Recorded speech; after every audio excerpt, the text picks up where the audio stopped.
Alright guys, so here's where we're going this morning. It's me and Joel. We're going to Gwangjang Market. Apparently it's like the oldest, largest food and shopping market in Seoul.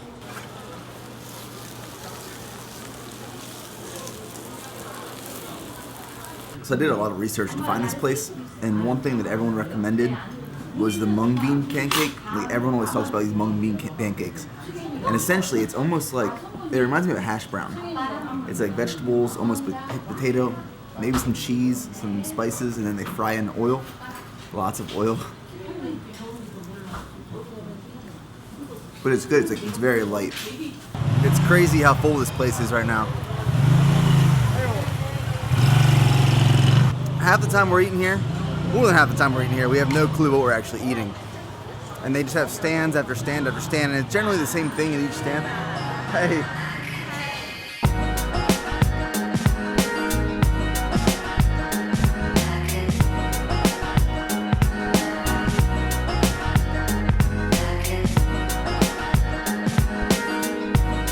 So the freshest pasta I've literally ever had. Like they're cooking it and they're making it in front of us. They're cutting up the dough and they put it back and they boil it and they serve us. So we got a soup with homemade noodles and then kimchi stuffed dumplings. It's good. It's really good. What do you think? Good. Best noodles I've ever had. Octopus.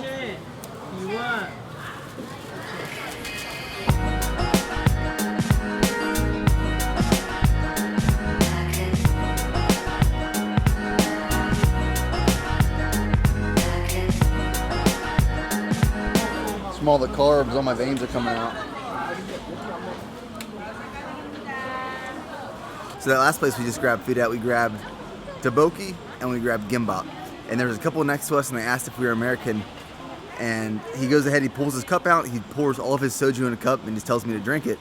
So I drink it. When I first got to Korea, I jumped in this cab and the cab driver offers me a piece of gum. And I declined. I was like, oh no thanks, it's okay. He's like, no, like if you get offered something, you take it here. It's a big cultural difference between Korea that I found and back in the States is everyone here shares things. So like you jump in a random cab, you sit next to a random person, they offer you what they're eating or drinking, and it's just a cultural norm. And back in the States, you don't find that at all.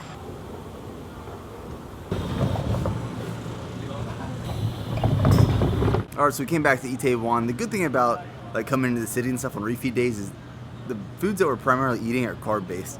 So like the tteokbokki, the noodles, stuff like that. They don't serve many protein based items from what we've seen so far. And the way like me and Joel, when we come in here and do it, we get one item and then we share it, so we're not eating much of it. So my carbs are on point right now.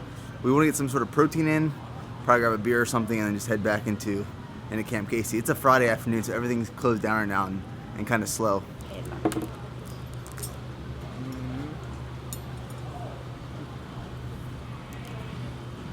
We ended up coming to this place called Rusty's Smokehouse. We each just got a beer.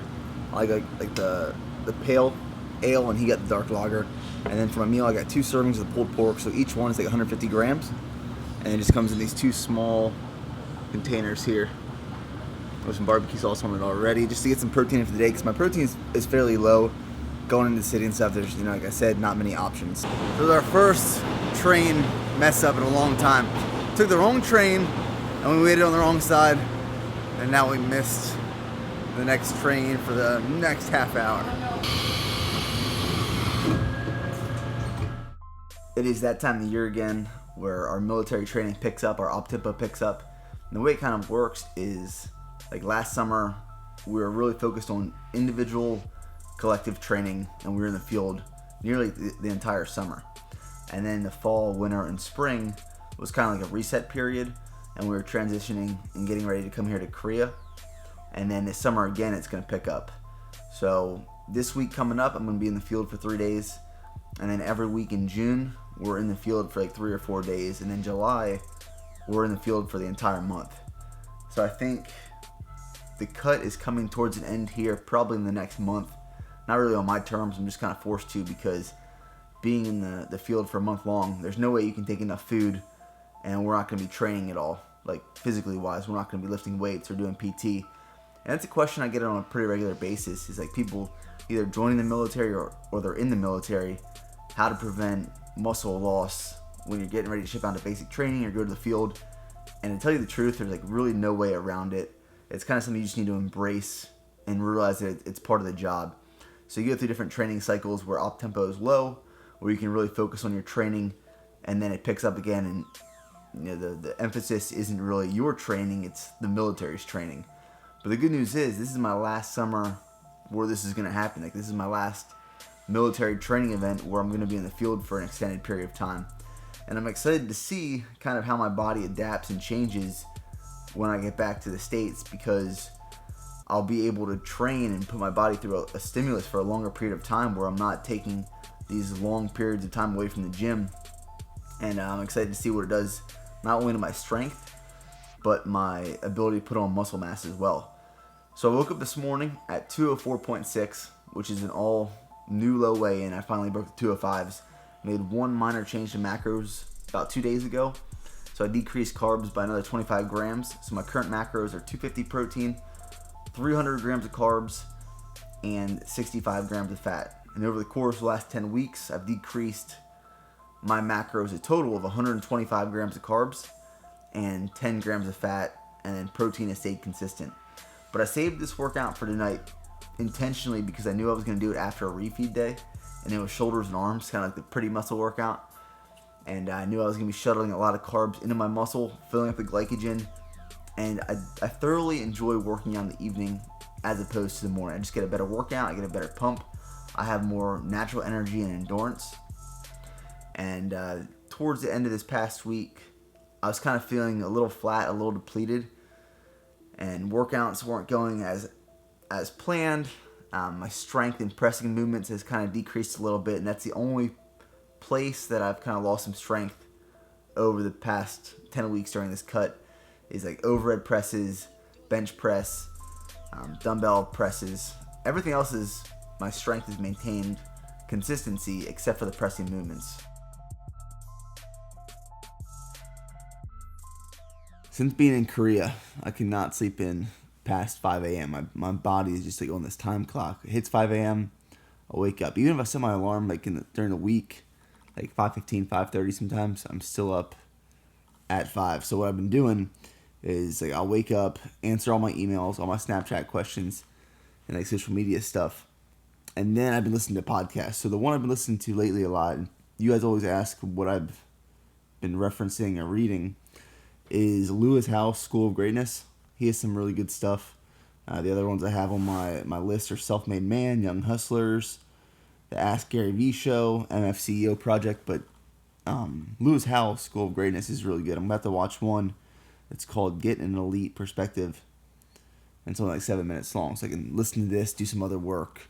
But it's just a really good way to start your morning, because a lot of this stuff and a lot of these guys are just really positive people. You know how much potential you have. Every individual knows. It's what gets you up in the morning. It's like, man, it's what inspires you when you watch some film and you see you see LeBron flying through the air, and dunking the ball. You're like, oh my God. I think it's not that you want to be a basketball player, but that you see greatness. We recognize greatness in others, and it's a spark or a moment or a reflection of, oh wow, man, I have some greatness in me too.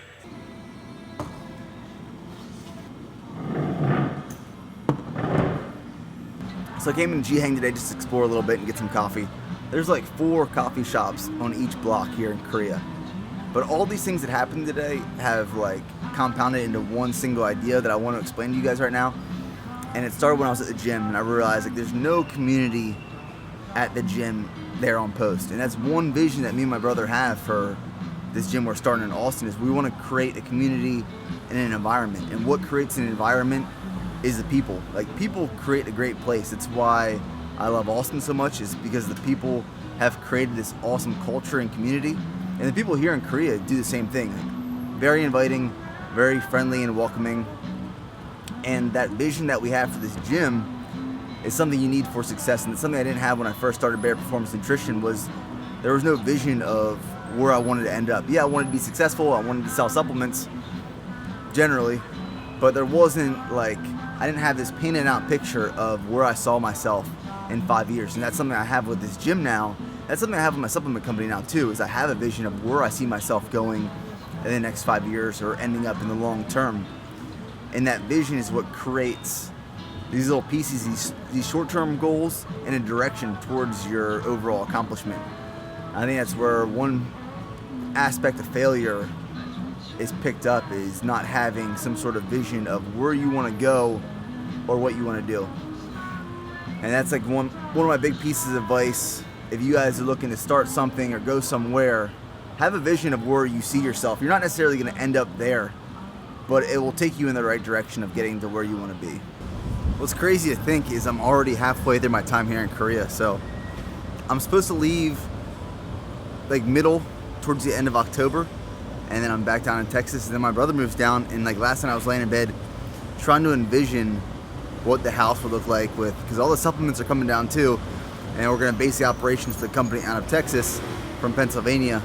And I was like laying in bed last night trying to wrap my head around where all this stuff's going to go, and then moving it all into the warehouse and the gym when we get started. And like, I cannot even begin to describe the excitement I'm starting to feel knowing that's coming so soon. Like 4 months away, that I'll be here. How you doing? How are you? Good. Camp Casey, please? Camp Casey? Yes, sir. Yeah. Oh, video camera? Yeah, it's a video camera. So where's the best place to eat around here? Yeah. Where's the best place to eat around here? No. No, any good restaurants to eat? Like, any good food around here that you recommend? Are you the person? No, never mind. We'll just Camp Casey. Just got groceries. Nothing really new. Same thing as every week. But I did find these sugar-free like Jello packs. Only 10 calories per 2 grams of carbs. Only flavor they had was cherry, and I literally bought everything they had. This, and I think the only reason they're buying pure pumpkin is because I buy it down every week. So I got shaved tonight because I'm on barracks presence and I got to be in uniform. So from 10 p.m. until 2 a.m., I got to sit in the barracks and make sure people that are coming back from the city aren't overly intoxicated. So that's the video, guys. Hope you enjoyed it. What I'm doing right now for the rest of the day is I'm working with manufacturers to bring a stringer to the site. Since the shirts are selling really well and I'm getting really good feedback, I'm working on different materials and cuts to like perfect a stringer, because I'm very picky with the cuts of tank tops and stringers. I like the thin top and to fit very well in the chest and the length and everything. So it's going to be a while till those are up on the site and released, but that's something that's in the process that we're working on. I'll talk to you guys in the next video.